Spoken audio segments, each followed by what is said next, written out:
introduce myself. My name is Max Shelkoff. I am with Engage by Cell, and I am a senior mobile solutions consultant. And my primary job is to work with workforce development folks and other organizations. I do a lot of the government contracting and assisting for Engage by Cell. I will let Rocky introduce himself. Go ahead. Good afternoon, everyone. Rocky Rockhold, Greater Ohio Workforce Board Program Director. Have lots of things that we're responsible for, and I'll get into many of those when we dive into our presentation. But just wanted to say thank you for joining us, and please feel free to make this a dialogue. If you have some questions or thoughts, put those right in the chat for us. We love to hear from you. Fantastic. And we're also joined behind the scenes by my marketing director, Anna. So if you hear Rocky and I saying Anna next slide or previous slide or talking to her, she is a real person. So, but next slide, Anna. So a little bit about Engage by Cell. We've been in business for, I think it's actually over 16 years now. I think we're actually more at the 17 or 18-year mark. And we started in the Bay Area out in California, and we're now based in Nashville, Tennessee. So those folks from Nashville, hi. But we specialize in all things related to mobile device-based engagement, right? So text messaging and mobile web app platforms, and really just kind of engagement and information accessibility is what we specialize in. And a couple of the, kind of main markets that we assist: workforce development, adult ed, apprenticeship, youth programs, et cetera, things of that nature. So some of the client examples here, Middlesex County, New Jersey. I believe they were our first workforce development client going back almost a decade ago now, but some other great folks on that list that we've been working with for a long time. So, and I will let Rocky introduce his organization a little bit on the next. Oh, sorry, I apologize. We do have a couple of questionnaires here, a little poll that'll give Rocky and I some insight onto kind of what everybody's level of knowledge and why they're attending today, wanting to learn more about apprenticeship programs. So question number one, are you currently running an apprenticeship program? Pretty self-explanatory there. And then how much do you know about apprenticeship programs?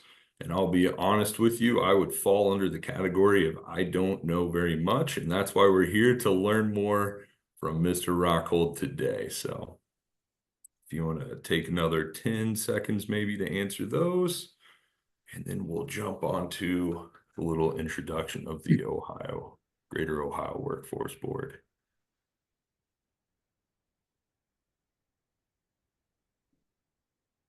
All right, perfect. Let's see results here. So very surprising. We got 30% roughly on the yes, they are currently running. So that's fantastic, probably because that means people are here to learn about it, right? And very few people are experts there.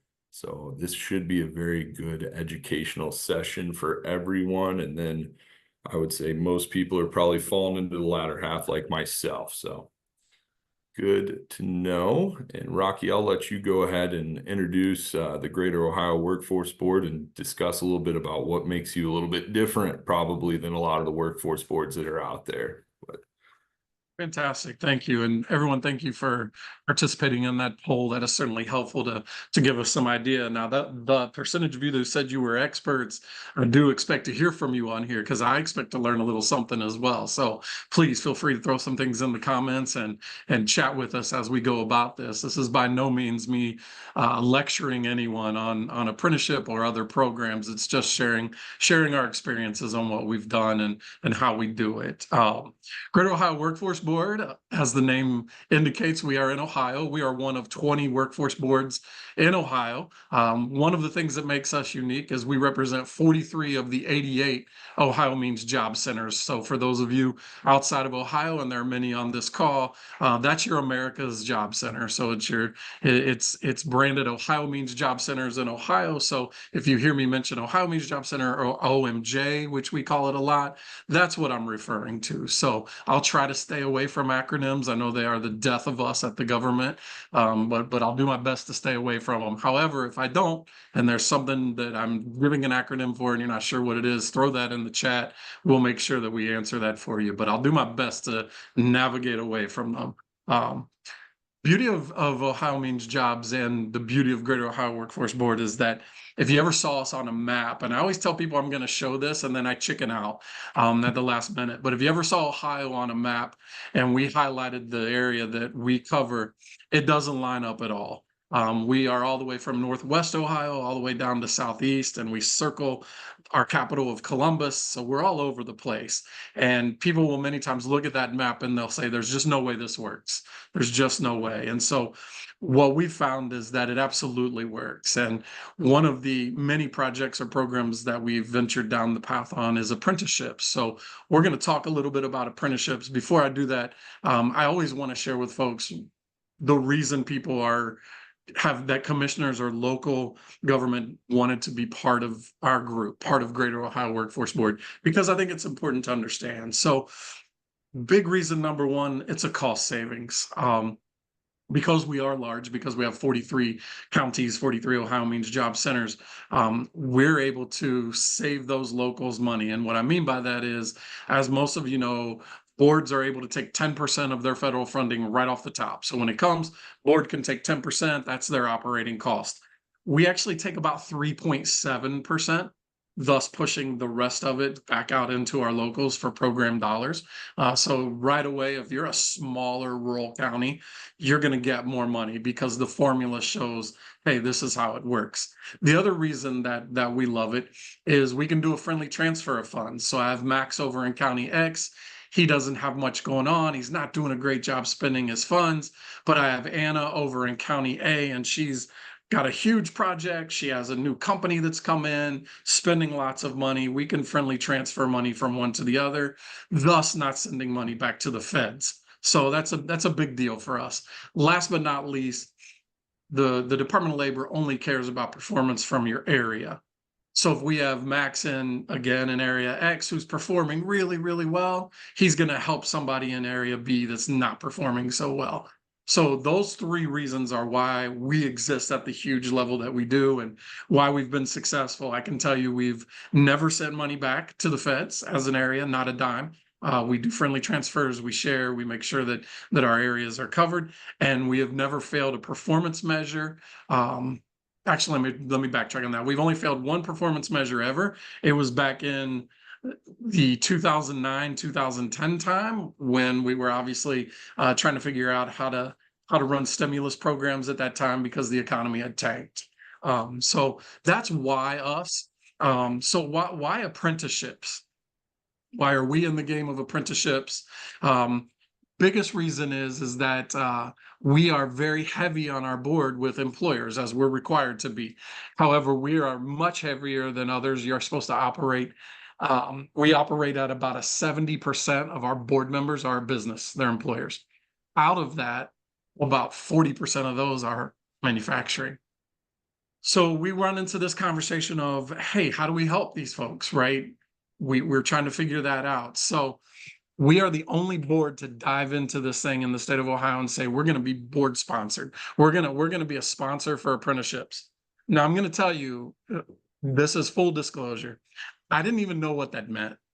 I had no idea what that meant. I literally was in an executive meeting. I leaned over to our board chair and said, why aren't we a sponsor? Can't you be a third party sponsor? Why aren't we doing that?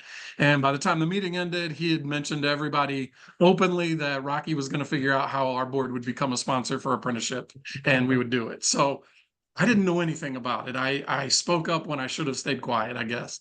Why are we the only board? It's labor and it's time intensive. It's a heavy lift. It's a heavy lift. Our standards packet for our area is about 62 pages long. So that's our standards for what we get approved and have had approved. The other reason is people don't want to be monitored or audited, right? I know all of us on here get monitored. We get audited for every little thing we do. We get scrutinized. Lastly, it's heavy communication with an employer. And for us, it's heavy communication with our locals because we pass this information through all of our Ohio Means Job Centers. So where are we at? How are we doing? Well, we started walking down this path about 4.5 years ago. And I'm going to be honest with you, it took me almost a year and a few months just to feel confident enough to have very real conversations with employers. I struggled with it. I would have some conversations, they would ask me questions, and I would realize I was saying, well, I don't know, let me find out. I was saying that a lot. And so we backed it down, and I really needed to get my feet under me. So now that we've been in this thing a little bit, we've served 74 apprentices. I love to say the served number because if you tell the number that's active, it doesn't tell the whole story, right? So we have 31 that have completed. Um, we are going to get far more into that over the next couple of months. We've got lots of completers coming up, which is amazing because that gives them an industry recognized credential. So we've got about 42 that are active. Those are spread over 14 different employers. As you can see on the slide, there's our 7 occupations. One of them that we just got added is a peer support specialist. And it's interesting because that's our first non-manufacturing. One of the myths about apprenticeship is you can only do manufacturing, right? You can only do production, right? We are walking down this path of peer support specialists. Those are for, we're using them with a drug and alcohol clinic. We're hoping to expand that into our job and family service model. So we're making some moves outside of manufacturing. So, and if you want to hit that next slide for us, that'd be great. So I'm not going to spend a lot of time on this. I do like to show people data, and I like to show them some data of what's going on. And what you're seeing here is really the labor force participation rate and how it drops. And remember, these drops, every percentage point equals about 1.7 million workers. So if you go back, you can see even in early 2000s, we've dropped off. And the reason this data ends when it does is we don't have new Bureau of Labor Statistics data that we're working with. We're hoping to have that very soon, actually, in our partnership with Lightcast. We're working on getting new data. So we're hoping to have that. But you can see a pretty large drop off. And if you can hit that next one for us, I think it's even better. So here's your demographics. You're 18 to 24, you're 18 to 19, you're 20 to 24. So where are the workers going to come from, right? Where's it going to happen? We have a huge population of viable bodies that are neither working nor in school. So with that said, what do you do next? If you're an employer, if you're working with employers in the community, if you're working in the community to figure out how to get individuals employed or how to retain that employment. And if you want to go hit the next one, our thought process was apprenticeships, right? Apprenticeships is a sign of, if it's rising, then it's a sign of tight markets. You can't go out and get the talent you want. You got to build it, right? And so what we turned to do is help people build an apprenticeship model that made sense for their business, that allows them to be successful. And oh, by the way, it takes a lot of that red tape off of the business. And that's what we're going to talk about a little bit. So some of the things we have on here, there's lots of myths of apprenticeships. And honestly, I would like to take, if we could, about 15 or 20 seconds. And if people could throw in the chat what you think of apprenticeships, meaning what is something common about how long they are or how long they take or what occupations. Anybody want to throw something in there? I know we had some experts out there, so throw some into the chat for us about your view of apprenticeships. And I'll I'm going to get quiet and wait on you. I'm going to make you put something in there. It'll be yeah, long pauses. and I'll tell you while we're waiting on that what my first thought is, Rocky, when I think of apprentice, right? One, I just think of my friend group that went through it, right? My buddies, I grew up and they're all in a labor, whether they're a steam fitter or whether they're my little brother, he went through his diesel mechanic apprenticeship, 3, Mhm. 4, 5 years long, some of them, right? I mean, that's what the first thought I come to mind is those union-based opportunities that they work very hard when they're young for 3, 4, 5 years, however long it is. And I can see some of the people in the group here. Let's see. I love some of our responses, Roderick. Yeah. Yes, earn while you learn. Huge component of it. Well done. Um, will participants be committed to the program? We're going to talk about that. It's a great one. That came from Dave. Thank you, Dave. Too much data, hours to track. Oh, thanks, Jeff. Man, you couldn't have said that any better. Definitely. Build your own workers, learn what they want them, and develop trust while getting paid. Absolutely. Absolutely. Anna's got her question of what defines an apprenticeship as well. That's probably a good place to start for sure. Great place to start. And I love that she asked, is it different than an internship? Yes. And not only is it different than an internship, it's different, way different than a pre-apprenticeship. And I tend to stay away from the pre-apprenticeship conversations, and here's why. Pre-apprenticeship has been this catchphrase, right? It's been the shiny nickel for a couple of years now, but folks have not put the time and effort into the pre-apprenticeship the way they need to because they haven't developed established registered apprenticeships. And you can't have a pre-apprenticeship without an established registered pre-apprenticeship. That makes And sense. so Yeah. that's where folks fall off the map and they ultimately end up doing what is called an internship or simply work experience, right? Because Mhm. it's not registered. So great comments. I appreciate it. For all of those on here, an apprenticeship is in theory very simple. And this is why it's been around literally since the Egyptian times. At the end of the day, it is an earn while you learn. There are two components. One component is on the job training. So you get paid while you're working, quote, working, while learning, while being trained. And you're getting trained on things that are not exclusive necessarily to that employer, but that are more inclusive of the entire occupation that you're learning. The second piece to that is you have a requirement of related classroom instruction. So you're not just learning in the employer's environment, you're also doing related classroom instruction to give you a more global view of how these things work and of what works for you. To answer Max's statement or respond to Max's statement is definitely not just union shops. And I know someone put in the comments um, about that. It is not. It's diverse. You can do an apprenticeship in darn near anything. I'm working with multiple groups now that are trying to do apprenticeships for paramedics and EMTs. We're trying to do healthcare apprenticeships. We've got another group that is looking at doing apprenticeships for teachers, and that brings on a whole extra piece of the related classroom instruction because at the end of the day, you still have to have your degree, but you can still make it an apprenticeship occupation. You can make it viable. And to answer one of the statements that were in there about folks staying and being committed, you'll see once we have trained employees, 91% of those that we sponsor remain with the same employer. That's I don't insane. know if there That's are any HR fantastic. folks on here, but if Yeah. there are, and we told you that your retention rate would be It's 90%. 91%, everyone would sign up for it. Every HR professional in the world would take 91% retention, What do right? you think the driving factor is on that super high retention? I think it's a couple of things. Number one, I don't think we have our data to back it, but number one, it's showing a commitment to the individual because apprentice does take a commitment from the employer. And it does take a commitment to say, hey, we're investing in you.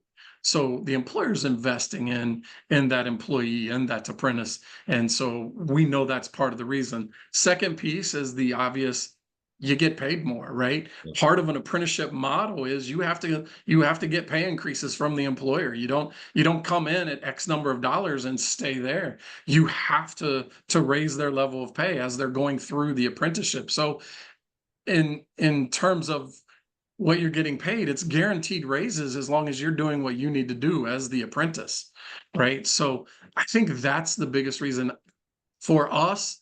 The third and probably as powerful piece to that is we provide them with a support system, right? So we're running this through our America's Job Center, our Ohio Means Job Center. So because we're running it through those OMJs, those Ohio Means Job Centers, we're providing that candidate support as well. So it's not all just business designed, which I think makes a difference, right? If I'm at work and I'm struggling with this apprenticeship and I've got a phone number to call or an email to send with someone who supports me, but they don't work with me, so I'm not going to get in trouble for voicing my opinion. Yeah. The support system is there, so it makes a difference, And right? that higher level of transparency too. I mean, that's huge, I feel. You know what the expectations are, you know what the steps are, you know how you're going to get there, you know what pay you're going to get at X, Y, and Z, that heightened level of transparency of the program. I feel like to me personally, that would mean the world. I mean, you know what you need to do, you know when you need to do it, and you know what you're gonna get. Those pieces are huge. But I And see the some bonus for others. Yeah. employers, Max, is that we found some employers, not some, more employers than we like to admit, they do a hire and hope, Hmm. right? They hire you and they hope you catch on. They hope that it becomes knowledge base that you keep.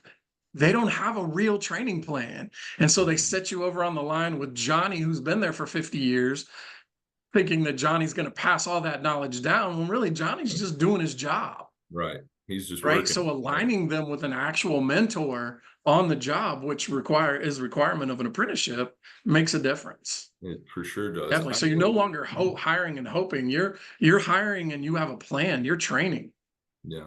What is And a typical, I mean, my biggest question with it is the length, and I might be jumping ahead. I mean, but that's always kind of the driving thing with me is I would hear, or I personally did an internship, which is totally different, but that was a year versus my friends in the apprenticeships that were getting paid and they were there for 5 years. The yeah, length is always a huge question component in my mind. yeah. So I love that you brought that up, Max. One of the things that I struggled with early was the length. I'm like, gosh, apprenticeships are so long. And if you hit to the next slide for me, I believe we talk a little bit about that. Um, so one of the things, and this is off slide, so if you guys are looking at the side, but one of the things that we push upon our folks, especially our employers, is there's more than one way to run an apprenticeship. And I didn't know that coming in. I thought all apprenticeships were time-based. I thought it took 4 years, and once you were in, and you were locked in, and there was no way around it. What I've learned since is there's multiple ways to set up these apprenticeships. So number one is the old school time based. You can absolutely do a time based. You can say, I'm going to trade you hour for hour of your apprenticeship, and that's how we're going to get this done. Most occupations do lead you closer to that 4 year period on a time based. The other piece you can do is what we call a competency based. So no matter what, you're required to spend a minimum of 2,000 hours on the job training, right? No matter what. However, you can also offset hours by using a competency based, having your employer say, hey, Max is competent in this. We thought it would take him 50 hours to be competent, but he did it in 20. We're moving on to the next stage of our on the job training. And Right. is that So you test can you based can or is speed it that up. just by, inferring skill level based upon what they're Mhm. doing? How's that structured? Yeah. So what we have done is we help our employers set up their actual on the job training plan. And within that plan, we always set it up with hours. Now, when we do a hybrid or a competency base, and I haven't explained hybrid yet, so I will, but when we do a hybrid or a competency plate base, we give range of hours. So we know it's going to take Max between 25 and 125 hours to learn this. He's got to do the 25 minimum because I know as an employer, you can't learn it in less than that, Right, but you don't have to do the 125. So right. it's already the hourly time and the plan is predetermined for you. If it's competency based, how quickly you get done with that is on you, the Right, right, apprentice, right. right? So Makes it total sense. really is, and it allows for a more individualized training. So if they hire if an employer hires Rocky and Max at the same time and Max is more advanced than me, he can move on in his apprenticeship and I don't drag him down, Right. right? I'm just going to make sure I finish what I need to finish. Yeah. And so it does become definitely a gateway to moving folks forward quicker. The hybrid model is just what you would think it is. It's a combination of the time-based and the competency-based. So you glue them together and you come up with the employee that you want. They'll do minimum numbers of hours for you or maximum number, depending on what you want as an employer. And then you can competency base some of those things or all of them, depending on how it plays out. So it's not as long as you think it is, right? It's just not. And you can design it in a way that makes sense. So for those of you who are on here and you're not an employer that wants to do an apprenticeship, but you think, hey, A, how do I get people into apprenticeships? And B, what if I wanted to sponsor an apprenticeship? Anyone can be a third party sponsor. Basically, you become a group sponsor. And that's what we do at our board level. I showed you those occupations that we sponsor earlier. So we can work with any of our groups and fit folks into those occupations. The beauty of that is, as the sponsor, we become the bearer of the paperwork. So the employer no longer has an excuse of, wow, that's a lot of paperwork. It's a heavy lift. That's off of them. We work in coordination with the employer to develop the training plan and the rates, the hourly rates.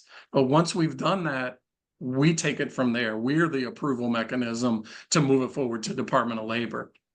The other piece to that is when the monitoring comes, and as you know, it will come. When the auditor comes, they will come. They come to us as the third party sponsor. They don't go to the employer. They're not knocking on their door. They're not sending information to the employer. They're coming to us and we provide that information. So it really does remove a lot of the red tape and the burden of the heavy apprenticeship lift from the employer. Last but not least, the reason we love it, and if I'm going too fast or if people have questions, type them in. I'm trying to pay attention to the chat as I'm talking, but man, I can really get going on this thing. So Here we there's go. Sarah has way take less time, previous work experience, training offset the 2000. Absolutely. Absolutely. So incumbent workers can come. Many of our apprenticeships are with incumbent workers. So Sarah, you said that so well. Well done. If you guys are reading the chats, you can again competency base that previous work history. You can competency base that previous work knowledge. You can even bring in transcripts if they've taken classes that equal the classes of their related classroom instruction. So you can do all of those things to again shorten the time frame. And that's always something people want to talk about is, oh, apprenticeships are so long. They're only long if you create them that way, right? And they're only long if you as the employer are stuck in this mode of this is how we're going to do it and nothing else. So thank you, Sarah. That was awesome. You should have been the one speaking today, not me, Sarah. I think you've got it covered. The one thing too, Rock, is the employment component. So when you and I were kind of discussing this, I'm somewhat embarrassed, but not really, because I feel like apprenticeship is often overlooked as a key part of employment, right? And I didn't realize, and again, my personal experience was through an internship, so it was a little bit different view, but I guess I never really put together that apprenticeship was still considered full employment. I mean, that struck me. And looking back and reflecting, of course, my friends that were going through it, they were working, but it always triggered more of an education standpoint than an employment standpoint in my brain, so that was something that was surprising to me too. Yeah, well said, Max. So just remember the first day an apprentice starts, they're an employee. You can't be an apprentice if you're not employed. And so you're an employee. And yes, you're doing classwork, you're doing those things, but you're an employee. And so by all standards, you're part of those same benefits that employees get at those companies. For us in the workforce world that use federal dollars, such as WIOA dollars, we need that employment, right? We need to take credit for that employment. And so again, this was just a natural progression of us being a sponsorship. Apprentices check all of those WIOA performance boxes that we look at, right? It's employment. Isn't that why we train people? We train them for employment, right? It's also not just employment. We're training them for a career now, right? We're not just training them to hold the fort down. We're training them to expand their knowledge and have an actual career.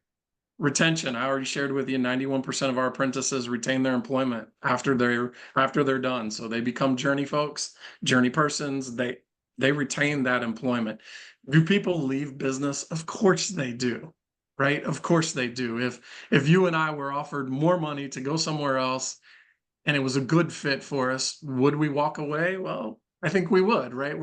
We're also in our heads trying to do better for ourselves and our families. So yes, people leave, but as you can see, the percentages say they stay, right? Earnings for us, and this dollar amount is just here in our area. So I want to be cautious. I don't want anyone to think this is a federal dollar amount or a national dollar amount, but our apprentices' average wage to start out is $18 an hour. And remember, there's mandatory wage increases within those apprenticeships. So not only are they advancing in skills and knowledge, they're advancing dollar-wise, all right? Credential attainment, those of us in the WIOA world or the workforce world, we know I've got to attain a credential. If I'm helping you, if I'm training or paying, you've got to attain a credential. That's exactly what an apprenticeship is. It's a nationally recognized credential, industry recognized credential. So it checks all the boxes. One of the main ways we've been successful, and I'm surprised this hasn't come up in the chat yet, people will ask, well, who pays for it? Right? Somebody's paying for this stuff. You're right, they are. And so what we try to do is what we try to do our best is we use our incumbent worker training to train those apprentices or to help offset the costs of those apprentices, right? So we use incumbent worker training. We have a big push on incumbent worker training in our area. And so we use those dollars to offset. If it's a new hire, then we look at our WIOA on the job training funds that allows us to offset the costs of training that individual, right? So that's how the WIOA dollars play a role with apprentices. Now, what we've done locally, and I want to make sure everyone's clear on this, that this is something we had the ability to do locally. We moved essentially the finish line when it comes to how much we can pay and how long we can pay for an apprentice in our policies. So if you're in a registered apprenticeship program, I can fund you at a higher rate than I can fund an individual training account. I can hang on to you longer than that 2 years that an individual training account asks for. So we've done that within our policies to expand the basis of how we help employers and how we help customers become apprentices and become successful in that industry recognized credential. I feel like I just threw a lot out, so I'm going to pause. See, Max, if you have any questions, or I don't see No, anything else in the all of chat, this, but I'm happy to answer questions. I can't imagine that this isn't just groundbreaking for a ton of communities, right? I mean, it just makes sense that every single employer, if workforce boards get it established where the board is taking the bear of the brunt of far as managing, because several of the comments in the chat, right? It's a large burden from a data management, the paperwork management, all of those components, right? That is a big burden to bear for the employer, and you're lifting that off of them. So this makes so much sense to me, just from not only an employer standpoint, but being available as a resource to the public. I mean, it's a no-brainer, and I think it's very impressive what you've done to kind of become the provider and things like that. And I'm really excited to see what these. Maybe we'll do a follow-up webinar in 2 or 3 years based upon this to see how much that program has grown too. I would love to see that as well. And one of We might the, need to bring Sarah from Lake County in on that. Her and I I think might we'll have to bring Sarah have to in tag too. team that. I feel like she's got a great grasp of it. Yeah, and Danielle in there as well. Might not have diverse areas, mostly blue collar occupations. That's the piece that I think is really interesting to you. You discussed that you were kind of starting the preliminary process of a teacher apprentice and things like that. So can you elaborate a little bit more on, is this something that is solely going to be for these blue collar, the machinists, the things like that? Where do you draw the line between blue collar, white collar, those kinds of things like that? Because I think that's always an important stigma to break as well with this kind of thing, so. That's well said, and I think it was Danielle who put that in the chat. So one of the things that we did, we absolutely were intentional on making it manufacturing when we started down this path. There was no question about it. We were targeting manufacturers.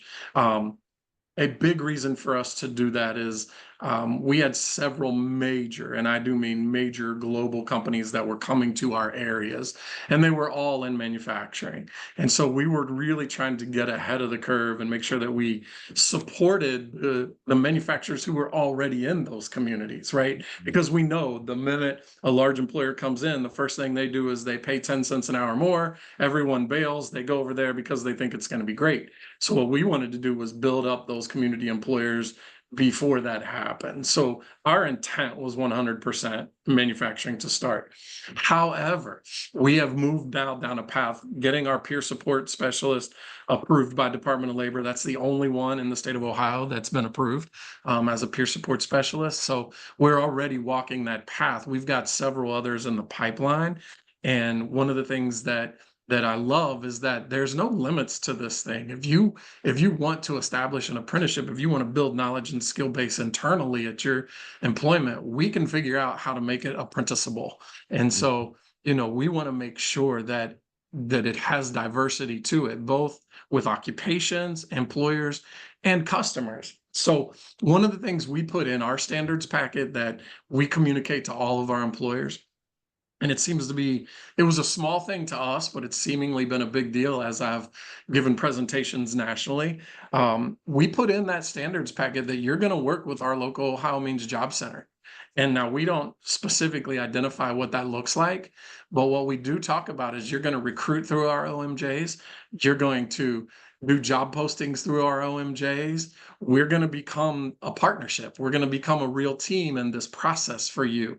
And I think the other piece that's done, and we didn't know it would do this, but it has created more diversity for us with types of occupations, because folks who were already using our Ohio Means Job Centers, our one-stop centers, are saying, well, hey, I see you do apprenticeships. Can you talk to us about that?